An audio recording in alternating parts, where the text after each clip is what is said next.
Čaute kamoši, tu je Braňo, no a dneska je podobnou nová mašina, tentokrát je to Yamaha MT-09 YIMT, čiže tá s tou automatickou prevodovkou, pretože to IMT znamená Automatic Manual Transmission. No ale ešte skôr, ako sa prejdeme tadiaľto hore na Zliechov a potom snáď aj na Čičmany, ak tam neprší, tak sa poďte pozrieť, ako tá motorka vyzerá.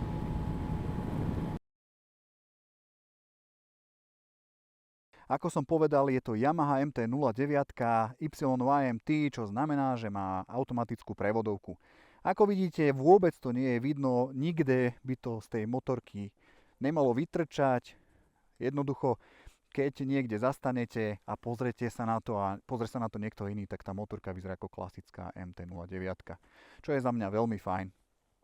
A čo chcem povedať, motorka má veľmi kompaktné rozmery, podľa mňa je celkovo malá, je to na háčik, takže ani nejakú veľkú ju nebudete chcieť, ale jazdec ako ja, mám 185 cm, trošku dlhšie nohy, tak už tu trošku bude cítiť kompromisy, aj keď tá ergonomia, ten posed dá sa nastaviť, sú tu nastaviteľné rajdy, sú tu nastaviteľné tie stúpačky, v obidve, myslím v dvoch pozíciách sa dajú nastaviť, alebo teda v dvoch úrovniach.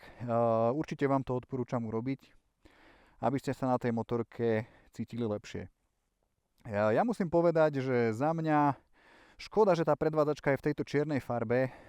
Podľa mňa subjektívne táto čierna, a keď mne sa páčia čierne motorky, tak táto čierna najviac zabíja tie línie, ktoré sú veľmi pekné, mne sa páčia tie krivky, je to také celé také agresívne aj zhora, keď sa pozriete spredu. Tá motorka zmenila ten čelný kukuč konečne, ten škaredý teraz je taký, aj keď mne povedal kamarát, že mu to pripomína zváračskú kuklu, ale musím povedať, že je to lepšie ako pri tej predchádzajúcej generácii a celkovo škoda teda, že tá čierna trošku tie krivky zabíja, ale kašľa teraz na to, poďme sa pozrieť na technické veci. Jednak na motor, je tu 890 kubických centimetrov výkonná jednotka, má 89,5 kW pri 10 000 otáčkach, teda tlačí max a koníkov je 119. Točák je tuším 93 Nm pri 7000. A ak sa vám to zdajú tie parametre nejaké nízke alebo chceli by ste viacej, tak vám poviem iba to, že realita je oveľa lepšia ako ten papier a ja dám ruku do ohňa za to, že si to budete užívať. A veľmi by som vám chcel povedať, že tak ako tam je napísané predvádzačka, Kubo Valo, Motokubo SK v Považskej Bystrici ich má, môžete si ich otestovať, choďte a uvidíte, že tie papiere šuštia úplne zle a jazdí to oveľa lepšie. Ja som išiel po tejto ceste, krásne som tam ten točak skúšal a ja vám to ukážem potom, takže naozaj za mňa choďte a skúšajte. Poďme od motora preč, poďme k podvozku. Symbióza veľmi dobrá, kajaba vpredu vzadu, vpredu obratená teleskopka, vzadu kývka klbová.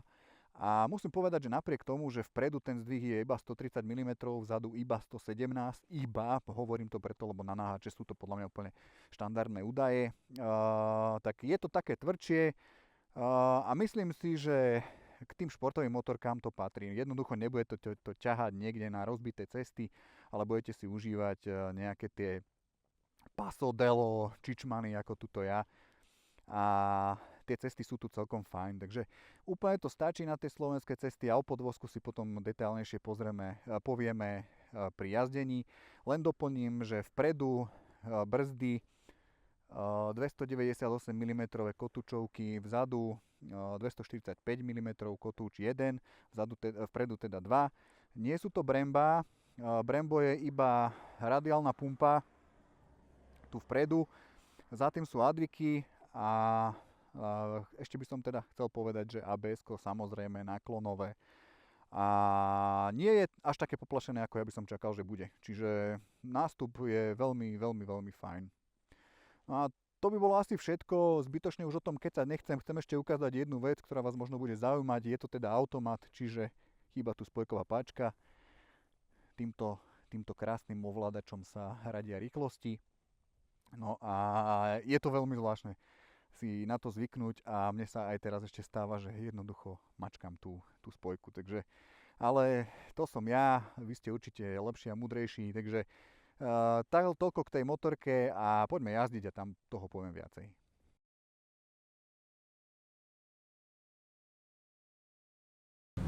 Tak sme sa pozreli, ako motorka vyzerá, no a poďme si povedať niečo o tom, ako jazdí. No a keďže je to automat, tak si poďme povedať niečo o tom automate. Začníme prevodovkou. Musím sa priznať, že pre mňa motorky s automatickou prevodovkou sú veľmi lákavé, keďže ja to mám rád. Nie, že by som rád radil, alebo to nie, že by som nerad radil, ale myslím si, že je fajn, keď sa môžem sústrediť viacej na jazdu a niečo rozmýšľa za mňa. No a vlastne to bolo aj nejaké to krédo Yamahy, s tým túto motorku predstavila, teda s tým, že aby sa jazdec sústredil na jazdenie a to ostatné za ňoho obstará samotný stroj. No, vymyslel teda automatickú prevodovku, ktorá je ale odlišná od tej, ktorú poznáte napríklad z Hondy, to DCT funguje ináč. Na tejto Yamahe je v podstate klasická prevodovka, akurát teda tie prevody za vás radí robot, respektíve ten automat. Čiže klasická prevodovka, dva elektromotory plus iné vekospojky, no a jazdíte v podstate tak, že nemusíte radiť. Čiže je veľmi jednoduché.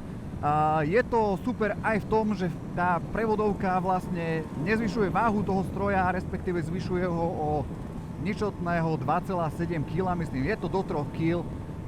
Takisto na tej motorke by ste si takmer nevšimli, že tá prevodovka je tu umiestnená. Vyzerá tá MT-09 úplne rovnako ako klasická MT-09. Dokonca sa používajú tie isté farby, nie je to ani nejako nápismi naznačené. Čiže bežný motorkár absolútne nerozozná, že by radil niekto iný a nie vy. Skúsme ale od teórie prísť k praxi. Napríklad teraz som v dedine, zapnem si tempomat, aby ma zase niekto nevláčil a nenahlasoval polícii, že zabíjam deti v dedinách. Som v dedine, automat mi udržuje trojku, ktorú ja by som tam asi reálne nemal, ale veľmi sa mu do štvorky ísť nechce, takže mám tam udržiava rýchlosť takú, aká je. Sú tu dva módy tej automatickej prevodovky, respektíve na motorke sú tri. Je tu samozrejme manuál, no a dva teda automatické D a D+. To Dčko je takéto klasické, alebo tá klasická automatika, akú poznáte aj z aut. Je na takú pohodovú jazdu, presne na takúto, ako teraz idem ja po tej dedine, tých 60 po cestách mimo mestských tých 90 až 100, no a na diaľnici 130. No a potom je tuto D+, ktoré je na jazdu troška ostrejšiu, na takú športovú a radí už úplne ináč.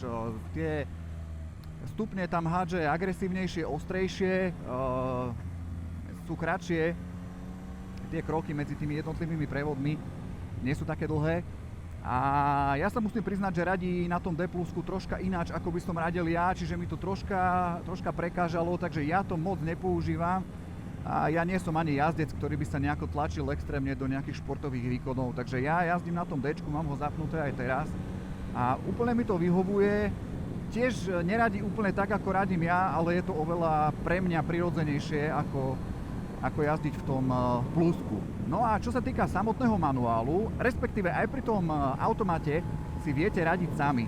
Viete si to podradzovať, doradzovať, aj keď, tak ako som išiel v tej dedine a hovoril som, že idem okolo tých 56, tak štvorku vám tam zaradí až nad 60 a keby ste chceli si ju tam vy zaradiť manuálne, tak vám to nedovolí. Čiže nie je to úplne také, že vám dovolí všetko, jednoducho má to nastavené tak, ako má a cez to vás nepustí, ale ináč tá prevodovka v tom Dčku je naozaj, ak budete s tým jazdiť na pohodu, s touto motorkou, čo akože veľa jazdcov asi nebude, tak vám to bude stačiť a vyhovovať. No a hovorím, je tu teda aj manuál a manuál funguje v podstate tak, že vpredu na ľavom hefte je nie kolíska, ale taký ako keby Y vystrčený a vy si ukazovačikom radíte hore a prsteníkom zase radíte dole. Priznám sa, trošku mi to neprirodzené, lebo radím k sebe hore a od seba dolu. Neviem, prečo mi to nepríde prirodzené, ale pomaličky si na to zvykam, ale viem, že na začiatku som s tým mal problémy. Trošku chvíľku trvá, kým si tie prsty na to zvyknú, na toto usporiadanie. A musím povedať, že asi tie Hondy to majú vyriešené o trošičku lepšie. Ale je to asi iba otázka zvyku, haniť to určite nechcem, len vravím, že troška sa na to zvyká a celkovo ten ľavý, ako vidíte, tak tú ovládaciu skriňu by som to nazval, pretože tam 10 tlačidiel, čo je podľa mňa úplný extrém, tak je to také zvláštne. No ale odbočil som od tej prevodovky, čiže radíte si to všetko tu vľavo, vpredu, ovládate to 2 prstami úplne bez problémov, alebo to teda necháte na automat a môžete si pomáhať aj pri ňom.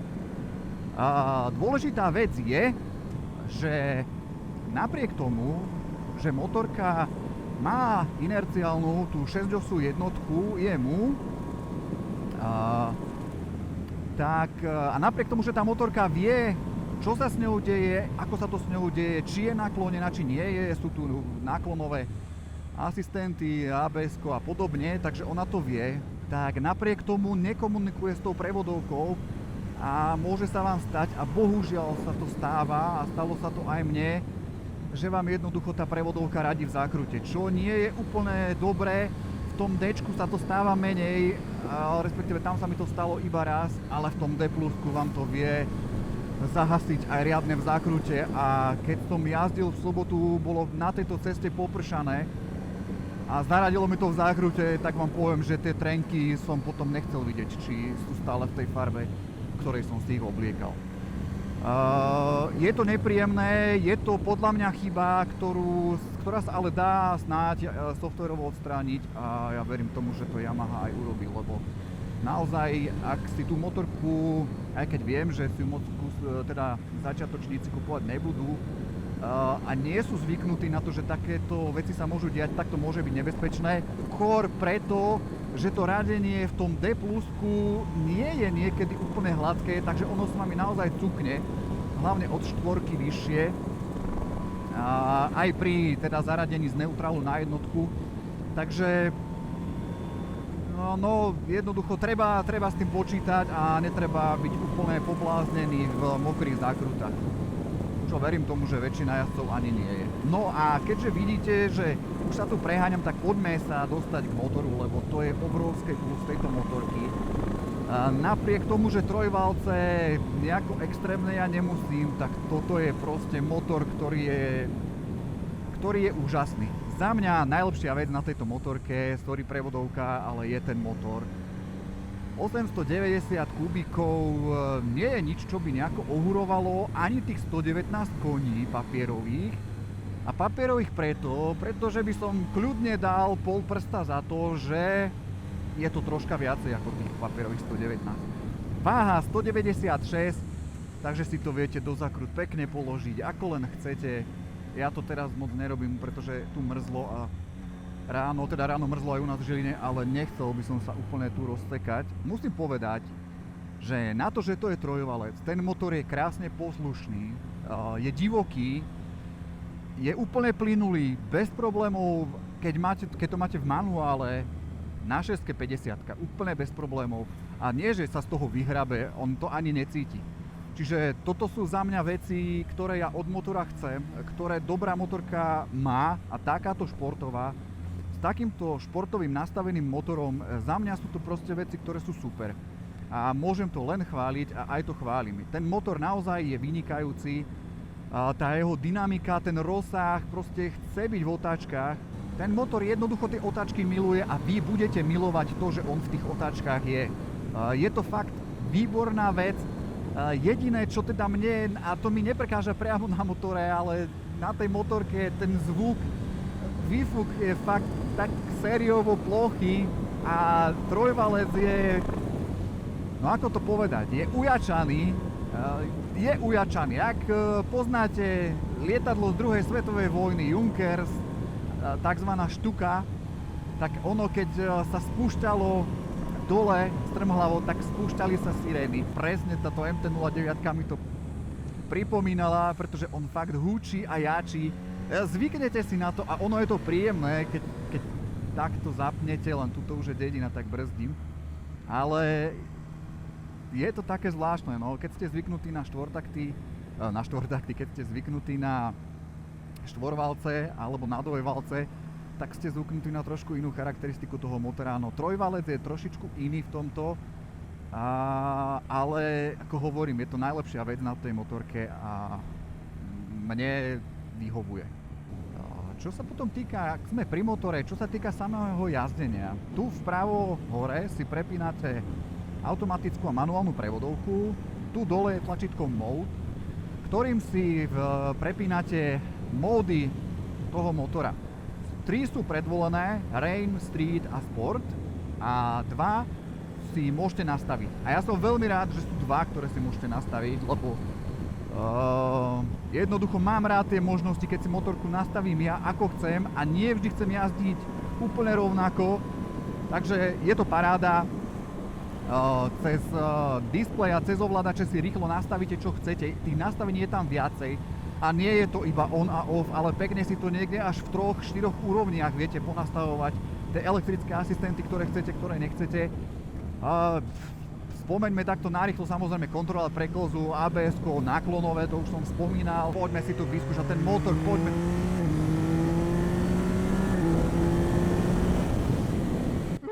Je nádhera, proste toto je nádhera, ktorú by som si vedel pichať do žil ako drogu, a keď to raz skúsite, tak sa potom veľmi ťažko vracia k tým klasickým motorkám, ktoré ja mám tak rád. No. Ale odbočil som veľmi. Tie elektronické asistenty, jednoducho je tu asi všetko možné, na čo si spomeniete. Rovnako sú prevzaté z Yamaha R jednotky, takže napriek tomu, že toto je športovejšia motorka, tak si myslím, že nebudete vôbec sklamaní z toho, čo všetko si môžete povypínať a pozapínať. K tej elektronike ešte teda sa vráťme aj k tomu, že rozdiel medzi touto automatickou verziou a manuálnou verziou, či už je to klasické MT alebo potom SP verzia, je aj ten, že tu je bezkľúčové zapáľovanie, čiže si všetko ovládate na tomto koliesku. Kľúč ja mám teraz vo vrecku a v podstate ide iba o to, aby sa to spojilo. Kolieskom si nastavíte a potom naštartujete chcipakom. Takto to funguje, čiže netreba fyzický kľúč k tomu, aby ste motorku uviedli do chodu, tak ako klasické verzie. Vec, ktorá mne na tej motorke vyhovuje veľmi a bude vyhovovať asi všetkým, si myslím, je tá, že napriek tomu, že naozaj má v sebe tú krv superšportu a je to naháč, ktorý nebude jazdiť pokojne, tak to dokáže za 4,7 litra, ak to teraz vidíte u mňa. Myslím si, že to je až šialené číslo, lebo výrobca uvádza, že 5 litrov. Ja tú motorku žiadno nešetrím, aj sem som išiel po diaľnici, kde mi to ukazovalo 5, ale teraz je tam 4,7, čo si myslím, že na takýto typ motorky sú čísla, ktoré potešia asi každého. Nevravím, že to je úplne najmenej, koľko môže, ale za mňa fajn atribúty. Takže aj toto je určite výborné. Poďme sa pozrieť na podvozok. Už som hovoril, že je tu Kayaba. Za mňa je ten podvozok naladený celkom tvrdo športovo, ale predok. Keď hovoríme o zadnej časti, tak ten zadok sa možno môže zdať tvrdší pri takej bežnej jazde, ale napríklad keď ste takto v týchto zákrutách a idete do toho trošku športovejšie, tak v tej zákrute je mäkší a je to cítiť. Ono vás tak, alebo dá sa na tom zhúpnuť, ale dá sa o to zaprieť. Len na začiatku naozaj, že trošku také prekvapenie, keďže tá motorka sa celý čas javí tvrdšia, priečné nerovnosti pocítite, aj také tie mästské jamy, dajme tomu v zákrute, ale je to pevné, drží to aj vďaka tým teda elektronickým asistentom. Aj ten podvozok vás podrží a potom sa k tomu dostanem.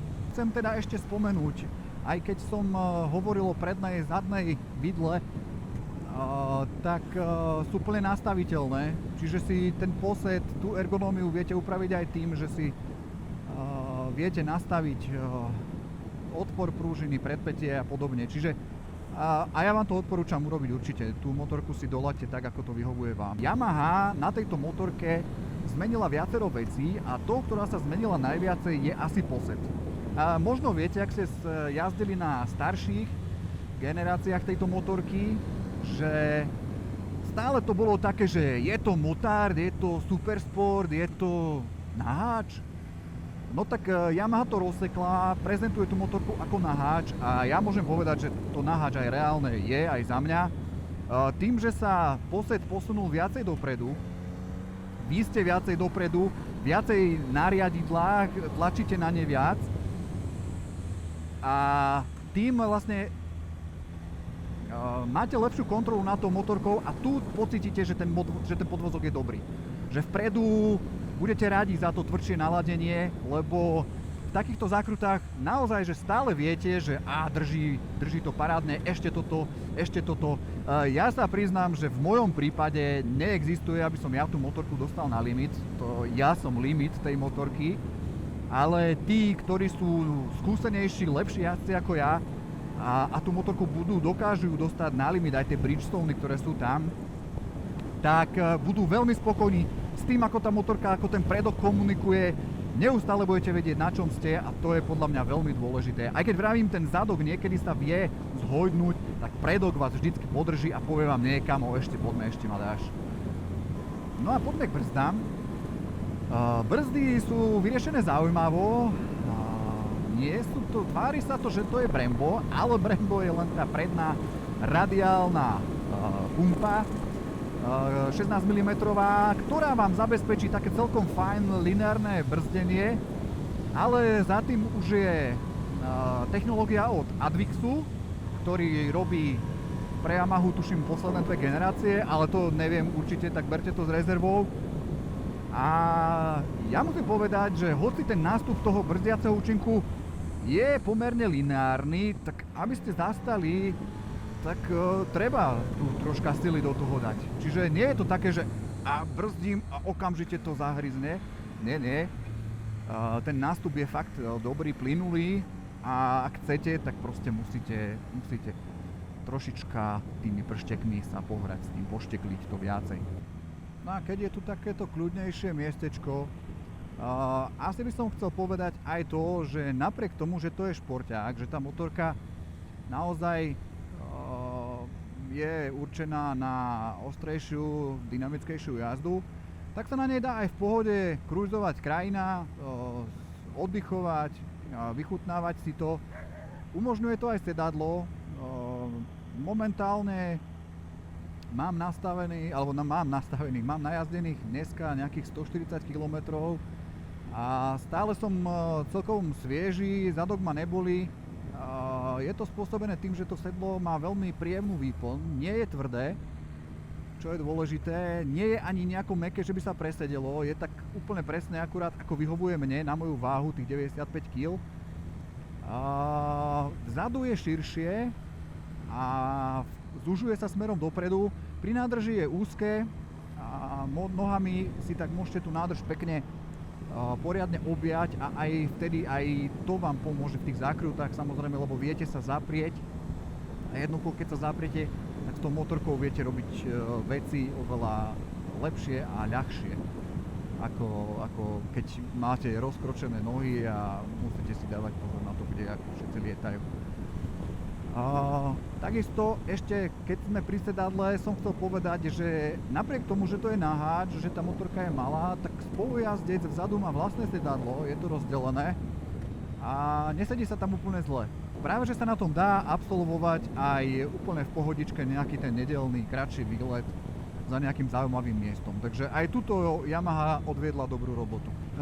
Čo sa týka toho displeja, celkovo kokpitu, za mňa je to jedna z tých kontroverznejších vecí, hlavne preto, že jednoducho je tu tých ovládacích prvkov neskutočne veľa. Na tom ľavom ovládači, na tom ľavom ovládacom bloku je 10 tlačidiel, prepínačov, jednoducho je toho veľa a naozaj si myslím, že kým si na to nezvyknete, tak vám to bude robiť problémy. Ja mám teda najväčšie problémy s prepínaním smeroviek, pretože jednoducho nie je tu ten klasický prepínač, kde si palcom prepínate pohybom toho tlačítka alebo toho ovládača zľava doprava. Nie, tu je kolíska, tu je troška doprava je viac vystúpená, doľava menej a jednoducho neviem si na to fakt zvyknúť. Vždycky, keď chcem vyhodiť smerovku, tak sa musím na to pozrieť, čo nie je úplne najlepšie z hľadiska bezpečnosti. Celkovo tá ergonomia toho ovládania je podľa mňa zložitá a dalo by sa to asi urobiť lepšie. Myslím si, že si na to zvyknete a bude to fajn, ale chcel som to povedať, že jednoducho je to zložité. Tá druhá strana naopak, tu je prepínač tlačidiel, automat, manuál a módy, tými si poprepínate vlastne tie módy, o ktorých som rozprával, že je ich celkovo 5, 3 predvolené a 2 máte vlastné. Ináč je to všetko na dotyk palca, na vzdialenosť palca, čiže nejaké extrémne problémy s ergonómiou nie sú, akurát vravím, že ja sa bohužiaľ, keďže je tam toho toľko, často pozerám sa aj pri, napríklad keď si chcem navoliť tempomat, takže no je to také, že dalo by sa určite lepšie. No ale poďme k tým lepším veciam, ktoré sa zlepšili, to napríklad je displej. Je tam konečne už 5-palcové TFT-čko, čo znamená, že tie informácie sú veľmi dobré a prehľadne zorientované. Dostanete ich na jednej obrazovke. Tá grafika, ktorú ja mám teraz, nie je jediná, tuším sú 4, takže si môžete vybrať zo 4. Takisto je tam prepínanie, je to citlivé na svetlo, čiže samozrejme keď bude tma, tak sa vám to prepne do čiernej s bielými písmenami a podobne. No a viete si to všetko ponastavovať, je to absolútne voliteľné, čiže ukážem vám to. Viete si poprepínať tie jednotlivé údaje, ktoré chcete, nastaviť si tak, ako ich chcete, do tých poloh, ktoré chcete vy. Všetko sa dá robiť za jazdy, čo opäť nie je úplne bezpečné, ale mňa to baví, lebo si viem za jazdy poprepínať módy, nemusím zastavovať, nemusia na mňa kamoši čakať, keď spolu jazdíme. Takže je to fajn. Výborná je konektivita, keď si ten displej alebo teda tú motorku prepojíte s vašim telefónom. Treba na to dve apky, jednak od Yamahy MyRide a potom je tu Garminácka Street Cross. Obidve slúžia na niečo iné. MyRide určite poznáte, máte tam štatistiky o vašej jazde a podobne, čiže tam si viete zistiť, aký ste jazdec, ako jazdíte, koľko jazdíte a podobne. Čo sa týka toho Garminu, je to výborná navigácia, kto to používa, pozná, je úplne zadarmo, jedna aj druhá tá aplikácia, čiže za mňa to funguje veľmi dobre, to prepojenie s telefónom je fajn spravené, viete si úplne nezmyselné tam pozerať napríklad maily a podobné kraviny, čo určite nechcete, ale viete si tam listovať v playliste, viete si zapínať muziku, viete si zavolať a podobne. Čiže také tie užitočné veci, ktoré určite podľa mňa na motorke robiť nechcete, ale keď raz bude treba, tak si to užijete, že to máte k dispozícii. Tak je asi čas, aby som o tej motorke povedal nejaké svoje vlastné pocity, aj keď som ich samozrejme hovoril k tým jednotlivým veciam, ale musím povedať, že ja som z nej prekvapený. Nebol som nejako nadšený z MT-09 nikdy, ale tá motorka je fajn. Napriek tomu, že je menšia mne, tak si užívam to, že tá agilita je výborná, ten motor je geniálny a mne sedí aj tá prevodovka. Ja poviem za seba na rovinu, že keby si mám vybrať MT-09, tak si určite zoberiem túto s tým automatom. Užívam si tú jazdu úplne maximálne. Užívam si, že ten motor môžem vytáčať, že to hučí mi pod zadkom, že mám v každej chvíli pocit, že mám tú motorku pod kontrolou ja a nie ona mňa. Sú to veľmi dôležité veci a celkovo Keby ju mám k niečomu prirovnať, tak možno sa zasmejete, ale ja by som ju prirovnal k levici. Pretože levica je silná, je divoká a zároveň vie byť láskavá. A tá motorka naozaj, ona v tom móde, v ktorom je teraz, je to veľmi ľahká a láskavá motorka k jazdovi aj neskúsenému. A nebude ho chcieť zabiť v každej zákrute, naopak bude sa mu snažiť ísť naproti, pomôcť mu aj tým, ako komunikuje. Toto sa mi na nej veľmi páči. Jednoducho naozaj tá motorka je nezáľudná a nechá vás s ňou robiť aj veci, ktoré by si už iná motorka páčiť teda nenechala. Ale zároveň skúste nastrať levicu. Proste skúste byť na levicu zlý, skúste ju ohroziť a uvidíte tú divokosť. A presne to je aj tu. Jednoducho keď chcete, tak tá motorka vie byť fakt zlá. Je to diablík s anielom v tele a je na vás, že koho v nej budete krmiť. A myslím si, že je to motorka pre všetkých, aj keď úplne pre začiatočníkov asi nie, ale nemusíte byť nejako brutálne pokročili na to, aby ste si tú motorku užili. Užijete si ju určite aj s menej skúsenosťami a postupne ako budete ich naberať, tak budete odhaľovať nové a nové vrstvy toho, čo tá motorka dokáže a budete s tým veľmi spokojní. Ďakujem, ak ste to dopozerali až sem, ak sa to páčilo aj vám a budem veľmi, veľmi rád, ak mi necháte nejaký odkaz, že to, čo robím, má a zmysel aj pre vás. Budem rád za feedback, či už like, či už komentár. A najlepšie je, keď kliknete na odber, aby ste vedeli potom aj ďalšie moje testy, aj keď ja to nerad nazývam testy, lebo ja nie som žiadny tester, ani novinár, ani by som sa nechcel oveľa lepším a profesionálnejším chlapcom miešať do kapusty. Ja len jednoducho rozprávam, čo na tých motorkách zažívam, čo na nich cítim a ak sa vám to páči, tak jednoducho dajte mi to vedieť a budem za to rád. Takže kúsok Podzliechova sa s vami lúčim a verím tomu, že sa vidíme pri ďalších strojoch. Čaute zatiaľ.